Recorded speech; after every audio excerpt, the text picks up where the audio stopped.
चलिए देखते हैं बिंदु आवेश के कारण विद्युत क्षेत्र की तीव्रता।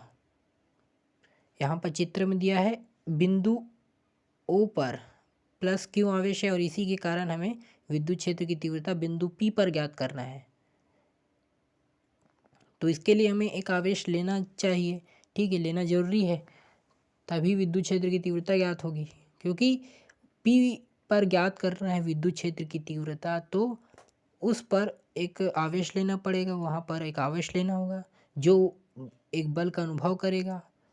तो उस बल के मान और उस आवेश के मान के अनुपात निकाल लेंगे, जो क्या होगा, विद्युत क्षेत्र की तीव्रता होगी। तो यहाँ पर माना कि O बिंदु पर प्लस क्यू आवेश रखा है, वह बिंदु O से r दूरी पर बिंदु P है जिस पर विद्युत क्षेत्र की तीव्रता ज्ञात करनी है। तो बिंदु P पर परीक्षण धनावेश क्यू नॉट लेने पर अब क्या होगा, दोनों के बीच क्या होगा, बल कार्य करेगा। तो जो प्लस क्यू है वो क्यू नॉट पर लगाएगा बल, दोनों के बीच बल कार्य करेगा, प्रतिकर्षण बल। तो जो प्लस क्यू है वो क्यू नॉट को आगे की ओर धकेलेगा, प्रतिकर्षण बल होने का। इसी कारण से विद्युत क्षेत्र की जो दिशा है वो इस तीर की दिशा के अनुदिश होती है। यहाँ पर तीर की दिशा जिस ओर है उसी ओर क्या होगा, विद्युत क्षेत्र की दिशा है। क्यों?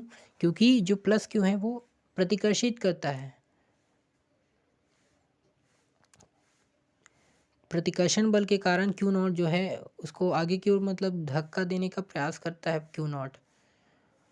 तो अब दोनों के बीच जो लगने वाला बल है एफ का जो मान है, माना कि जो बल है वो एफ है, तब कूलाम के नियम से क्या होगा, जो एफ है 1/4πε0 into Q naught upon R का स्क्वायर। ये क्या है, समीकरण 1। ये लगने वाला बल का मान हो गया। अब हमें पता है कि बिंदु P पर, कहाँ पर, बिंदु P पर ज्ञात करना है विद्युत क्षेत्र की तीव्रता। तो माना E है, विद्युत क्षेत्र की तीव्रता E है, तब E का मान क्या हो जाएगा, F अपॉन क्यू नॉट। मतलब जो क्यू नॉट है वो जितने बल का अनुभव करेगा वो F है और बटे में क्यू नॉट का मान। अब जो F है, यहाँ पर जो F आया है उसका मान हम समीकरण 1 के माध्यम से रख देंगे समीकरण 2 में।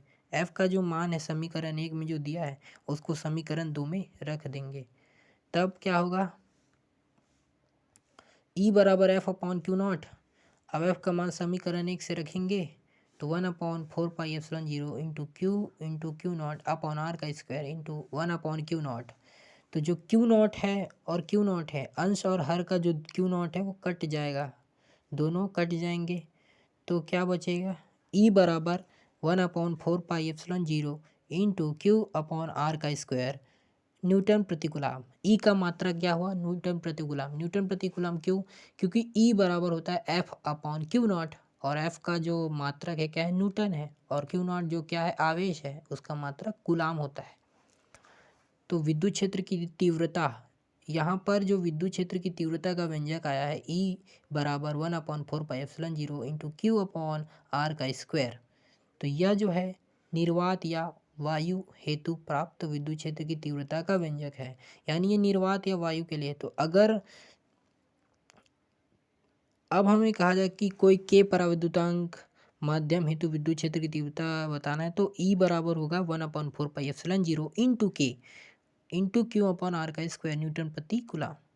मतलब कि ये 1/4πε0 में अपॉन में क्या करना है, इंटू में के जोड़ देना है। यहाँ पर के से क्या किया गया है, गुना किया गया है।